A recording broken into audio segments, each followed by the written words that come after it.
4, 5, 6. Ayaw talaga. So, konting update lang muna tayo sa Rosy Flash natin. So, for now ay hindi siya working. Kasi nga, yung kanyang battery ay chinarge natin kasi low bat. So, hindi natin alam kung ano yung dahilan kung bakit siya naglo-low bat. So, eto pala yung kanyang battery, gel type na OD. So, ngayon, ang gagawin natin ay i-check natin yung kanyang charging system.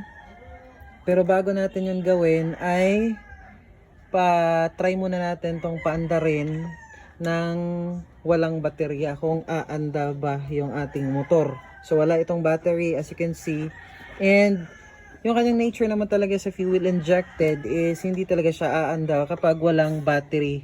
Pero since nandito lang tayo, kaya try natin kung aanda ba tong ating motor nang hindi nakalagay yung battery. So try natin on.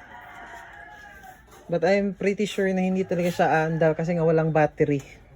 Pero try lang natin. There's no harm in trying. Pero feel ko aandar to. Secure lang muna natin tong harness ng positive wire. As you can see, oh, nag-on naman yung kanyang dashboard. Baka umanda to. Pero feel ko aandar to kasi nagana yung kanyang dashboard. Or electric surge lang.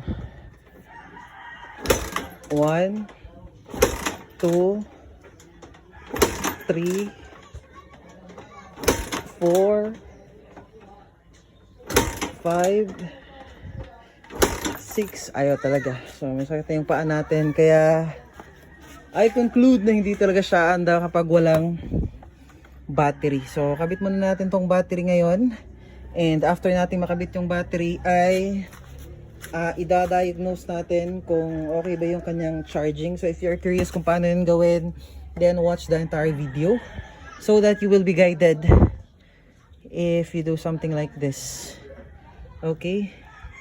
Sige, update ko na lang kayo kapag nakabit na yung ating battery. Tapos na natin makonect yung battery and nakakonect na rin yung ating OBD adapter. So ito yung ating adapter and then yung ating ECU. So, ang gawin natin is, i-connect lang natin. So, bago yan, on muna natin yung susian. And then, connect. So, dito natin sa dashboard, makikita yung voltage. Aray ko. 12.2 lang yung voltage ng ating. Kanina, nakita ko pa to nasa 12.9. Ngayon is 12.2 na lang. I don't know kung accurate to. Pero ito yung mga parameters sa ating motor. So, dapat itong ating ignition voltage ay aabot siya ng 13 para masabi natin na gumagana yung kanyang charging system.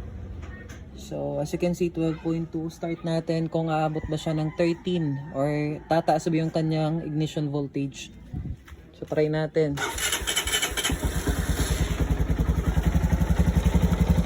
So, dahan-dahan siyang umaangat.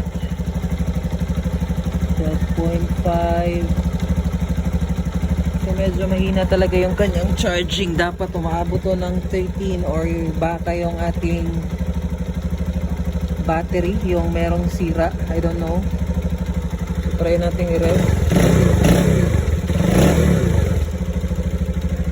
So, mahina talaga yung kanyang charging.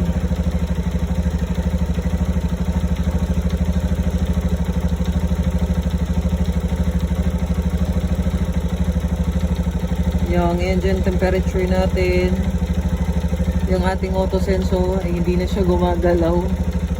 I don't know kung goods ba yan or hindi. Yung ating fuel pump cycle 100% okay. Ay ACV natin okay.